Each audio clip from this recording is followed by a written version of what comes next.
Ya, kembali lagi di channel Motivasi Figur bersama saya pembawa acara Ferdiansyah. Kali ini saya akan membawakan sebuah podcast yang sangat menginspirasi. Telah hadir di hadapan kita Bapak Insinyur Zardoni selaku Kepala Sekolah SMK Pembina Bangsa. Selamat pagi, Pak. Selamat pagi. Bagaimana kabar Bapak pagi ini? Kabar baik, sehat selalu. Ya Pak, sesuai yang sudah saya bicarakan tadi, kali ini saya akan membawakan sebuah podcast yang menginspirasi bagi kita semua mengenai perjalanan karir dan motivasi dari Bapak sendiri. Ya. Saya izin bertanya, bagaimanakah perjalanan karir Bapak selama ini, Pak? Kalau kita bicara karir, tentu setiap orang mempunyai manis pahitnya menjalani untuk mencapai sebuah karir. Tentu karir itu nggak selalu mulus, tidak selalu sesuai apa yang kita harapkan. Tapi kita berprinsip, apapun namanya karir, rasa tanggung jawab terhadap karir itu perlu kita terapkan dalam kehidupan sehari-hari. Nah, kalau bicara karir saya, mulai dari sekolah dasar, SD, saya itu sekolah di Padang, orang tua di sana. Saya tamat SD itu tahun 1982. Kemudian tamat SMP 1985, SMA 1988. Alhamdulillah saya bisa menyambung kuliah di Kota Bandung. Itu di Institut Teknologi Bandung, jurusan Teknik Metalurgi. Nah, pada waktu saya SMA itu saya bercita mau jadi dokter tadinya. Tapi entah kenapa kok bisa lari ke teknik. Nah, ini punya cerita yang unik ini, Ferdi. Ya, ceritanya begini. Saya ikut dulu namanya tuh tes SPMARU, seleksi penerimaan mahasiswa baru. Pilihan pertama tuh saya pilih kedokteran. Pilihan kedua saya pilih teknologi Bandung, kedokteran saya pilih. Tapi mungkin hasil tes lebih berpihak kepada teknik, saya lulus di teknologi. Maka saya merantau ke Bandung. Nah, ini hidup merantau ini cukup berat bagi saya karena kembali kehidupan baru yang berpisah dengan orang tua. Disinilah mulai kita merasakan bagaimana hidup mandiri. Kemudian rasa tanggung jawab terhadap apa yang kita tempuh, apa yang kita pilih. Nah, ini kita berbicara belum sampai ke karir ya.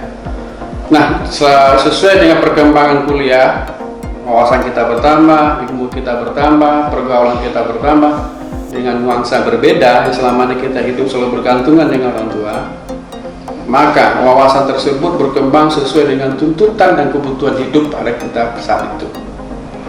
Nah, di lingkungan kampus yang sangat harmonis dan penuh tantangan, selalu komunikasi dengan dosen ya. Dosen itu guru kita. Pengalaman-pengalaman mereka itu jadi guru bagi kita. Nah, disitulah saya bisa konsisten karir saya ke depan itu mau jadi apa. Nah, selama kuliah baik manisnya kita rasakan, mungkin samalah yang pergi sekolah, baik manis itu dirasakan ya, ada pahitnya ada manisnya. Kemudian masalah keuangan, ekonomi itu kita berpacu terus setiap hari. Kadang terlambat orang tua ngirim kebutuhan kita, itu kita harus bisa menyesuaikan diri. Kita tidak boleh menyerah, tidak boleh cengeng, ya. Karena itu kita dilatih dengan hukum alam yang kita rasakan pada saat itu. Kemudian kita berpikir, saya sudah kuliah di jurusan ini, berarti nantinya tamat kuliah saya harus menjadi seorang berkarir di bidang sesuai dengan jurusan yang saya tempuh waktu itu. Nah, sesuai perjalanan waktu selama kuliah, saya tuh orangnya hobi berorganisasi, seperti ya. Nah, di organisasi inilah kita melatih bagaimana kita menjadi untuk mencapai karir kita lebih baik ke depan. Saya dipercayakan waktu itu pada tahun 1991 sampai 93 menjadi ketua mahasiswa Minang se-Jawa Barat. Kita kuliah itu nuansanya sangat berbeda. Kemudian yang namanya belajar kuliah itu adalah tahap untuk pencapaian karir, ya, itu penting bagi kita. Maka saya menyadari pada masa kuliah itu saya memanfaatkan waktu itu yang sangat positif. Salah satunya berorganisasi tadi.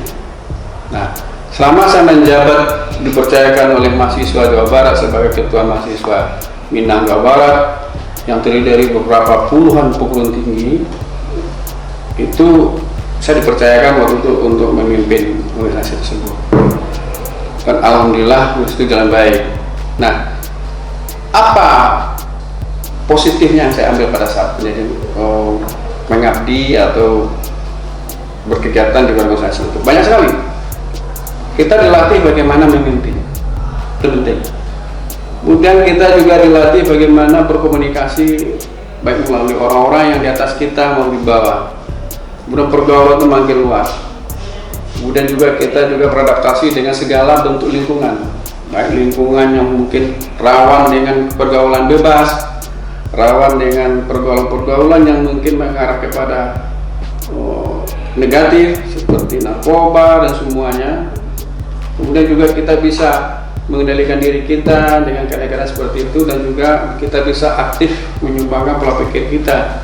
Kemudian juga kita belajar bagaimana kita mengendalikan kepribadian kita kepada masyarakat pada saat itu. Nah, di situ itulah kita dilatih. Sebab itu pada umumnya tidak bisa kita dapatkan ilmu itu dalam dunia kampus. Itu dunianya adalah di dunia di luar kampus, dan kita harus berbaur dengan masyarakat. Maka menjadi seorang pemimpin itu seperti itu. Nah, ketika kita sudah tamat kuliah nanti, ilmu yang kita dapatkan selama kita pengalaman di organisasi tadi bisa kita terapkan. Ini penting. Nah, kemudian juga untuk mengimbangi kehidupan, kata orang istilahnya sayur itu tambah garam kayaknya hambar, tawar gitu, nggak enak. Jadi bapak tuh mungkin darah orang tua, lingkungan orang tua, orang seni, lembaga seni. Bapak itu juga ikut dengan organisasi seni. Salah satunya seni yang paling bapak bakati waktu itu dulu seni musik dan seni peran.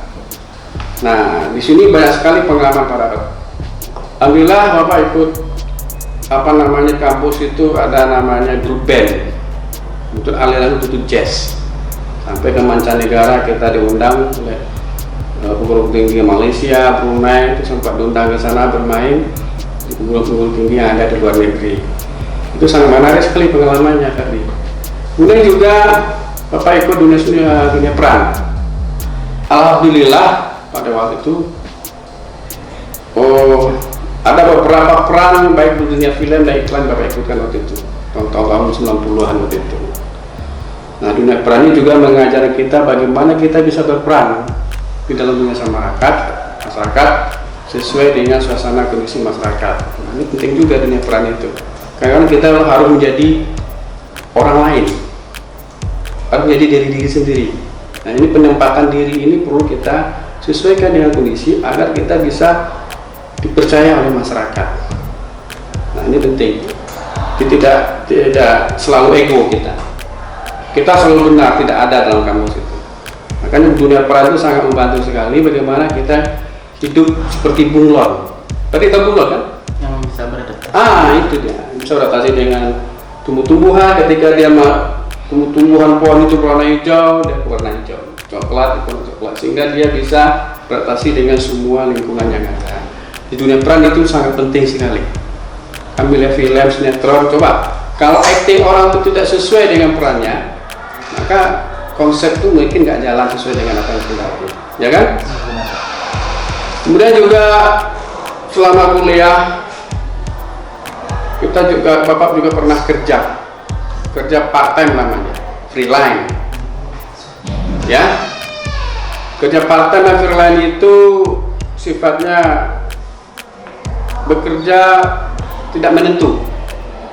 Istilah orang bilang itu serabutan. Kalau dibutuhkan malam kita kerja malam, kalau dibutuhkan siang kita kerja siang, sore kita kerja sore.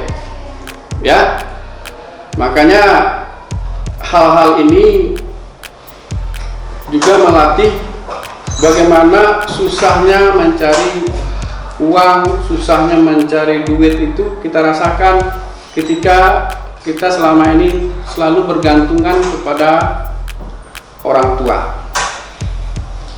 Ini sangat melatih kita, ya. Kemudian juga perlu Ferdi ucapkan juga, mencapai karir itu kadang-kadang apa yang kita harapkan belum tentu kita dapatkan. Sebab karir itu kita dapatkan ketika itu ada peluang. Ya, yang namanya peluang itu tidak bisa berkali-kali. Nah, contoh, jurusan Bapak teknologi metalurgi. Tahu-tahunya sekarang Bapak berkarir di bidang pendidikan. Nah, ini kan nggak nyambung ini ya. Yang satu ke barat, satu ke timur. Kalau kita lihat disiplin ilmu Bapak terima, sarjana Bapak terima, itu nggak nyambung dengan sekolah. Seharusnya Bapak ini berkarir di proyek, di perusahaan, industri. Bapak cocok nih. Tapi namanya itu kita nggak boleh idealis. Saya tamat ini harus bekerja ini, nggak boleh. Yang namanya peluang juga tidak bisa kita raih sesuai dengan kemauan kita. Sewaktu-waktu itu peluang itu datang. Nah, bagaimana kita memanfaatkan peluang itulah yang disebut dengan salah satu loncatan membuat sebuah karir yang baik. Nah, selama Bapak tamat, kebetulan Bapak bekerja salah satu perusahaan di Jakarta. Itu sesuai dengan jurusan Bapak. Nah, pada tahun 1997-96 itu terjadi krisis ekonomi. Mungkin Ferdi umur berapa waktu itu? Itu belum lahir. Itu sama Bapak Soeharto, presiden kita, terjadi krisis. Di mana-mana terjadi kekacauan. Perusahaan banyak yang ambruk, ya, atau ras namanya tuh. Bapak keluar dari perusahaan karena nggak memungkinkan perusahaan ini untuk dilanjutkan dengan baik karena kondisi negara pada saat itu sedang krisis. Bapak langsung mutar setir membuka sebuah perusahaan ekspor, karena pada saat itu ekspor lah yang paling menjanjikan. Pada saat itu dolar lagi naik tinggi ya, yang populer. Namun 4 tahun Bapak bergerak di bidang itu, timbul panggilan dari orang tua, karena orang tua pada itu 2003-2004 tuh udah mulai masuk masa pensiun, dan dia mempunyai sebuah usaha di bidang pendidikan. Dia beri amanah kepada saya, ya. Saya bilang, Bapak bilang kepada saya waktu itu, tolong lanjutkan amanah pendidikan ini pada dirimu. Ini sebuah pilihan yang berat. Berat di sini ini pertama ini amanah. Kalau amanah itu bagaimanapun ini sebuah tanggung jawab kita harus menjalankan amanah orang tua. Yang kedua, amanah ini bukan di bidang skill dan kependidikan Bapak, itu saya gitu. Karena saya bukan orang bidang pendidikan. Yang saya ragukan ketika saya menjalani amanah ini, mampu nggak saya menjalani pendidikan. Nah, ini jadi bimbang pada saya. Namun karena Bapak sudah biasa di organisasi, sudah pernah mengalami turun naiknya masa waktu pengalaman di kampus, pahit manis pada rasakan, ada pepatah bilang, segala sesuatu harus berani mencoba. Karena dengan mencoba itu kita tahu ringan beratnya sebuah masalah, semua pekerjaan itu kita akan tahu ketika kita telah mencobanya. Jadi kalau kita nggak mencoba, kita nggak akan pernah tahu itu bisa apa tidak. Ini kunci hidup ya. Jadi kalau kita mau disuruh orang atau dipercayakan ke orang, jangan pernah mengatakan saya tidak bisa. Nah, ingat, itu tidak boleh. Saya coba tuh. Mana tahu ketika mencoba itu kita bisa. Dan ini terbukti. Bapak coba tahun 2003 sampai 2005 membantu sekolah ini di bidang humas dulu. Nah, humas itu masyarakat. Bapak lihat sekolah ini dalam keadaan kondisinya sudah agak mulai menurun majunya sekolah ini. Di situ tuh Bapak berputar, Bapak rubah manajemen sekolah ini yang tadinya manajemennya itu banyak kan mengarah ke manajemen pendidikan dengan kondisi pendidikan pada saat itu tuh kurang cocok dengan dunia SMK. Nah, karena Bapak pernah kerja industri, Bapak merasakan ini perlu dirubah manajemen SMK. Karena SMK ini kan melahirkan tenaga-tenaga kerja, bukan melahirkan untuk orang perguruan tinggi. Maka dirubah manajemennya, beberapa jurusannya Bapak ganti, mulai masuk jurusan baru, ya kan?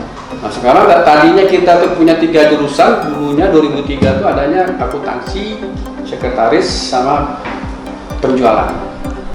Maka pada saat itu Bapak dengan berani berbeda, tampilan beda dengan sekolah lain, kita rubahlah manajemen sekolah itu berorientasi ke dunia kerja.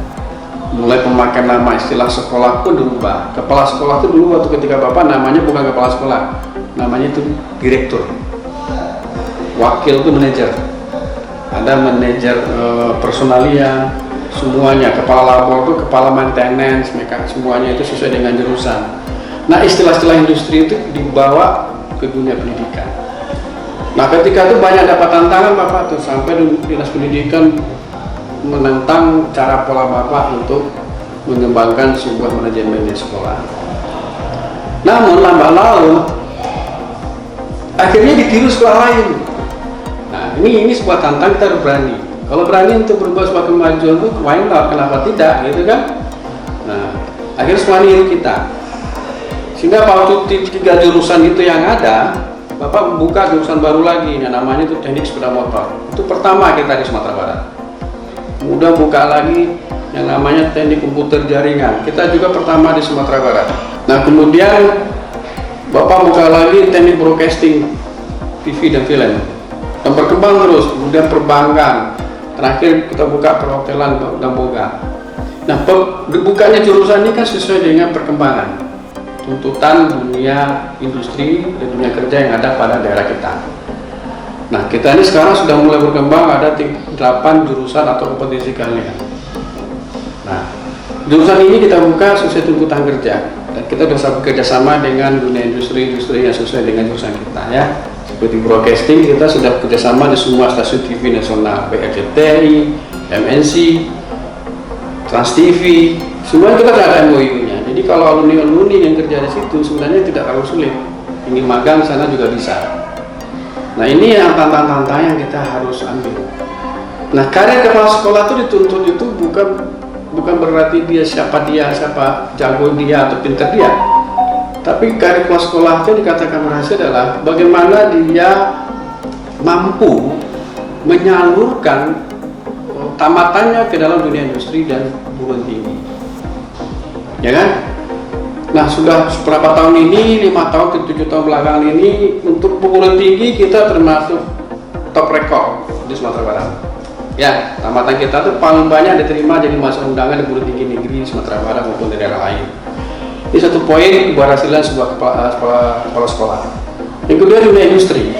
Kita juga ada banyak diminta oleh industri. Namun sekarang tantangan sekolah itu yang menjadi masalah sekarang di dunia pendidikan itu adalah kemauan siswanya yang belum mengimbangi peluang yang ada. Contoh, motivasi belajar siswa tambah menurun. Kemudian dia tidak punya pola arah yang jelas. Saya mau jadi apa? Hingga dia tidak serius dalam menghadapi semua tantangan. Kemudian setiap ada tantangan, ada permasalahan, terlalu gampang dia drop. Tadinya dikira dunia pendidikan itu tidak sesulit dengan dunia industri, ternyata lebih sulit dunia pendidikan. Tantangan sangat berat.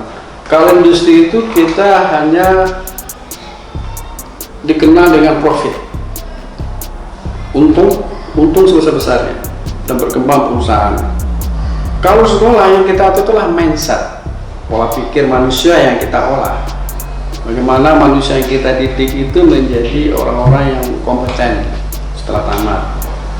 Dikatakan kompeten di sini kan yang siap pakai, dapat pengakuan di masyarakat atau dunia usaha industri. Nah, pola-pola seperti ini yang perlu kerja keras, tidak gampang menciptakan sesuatu hal seperti itu.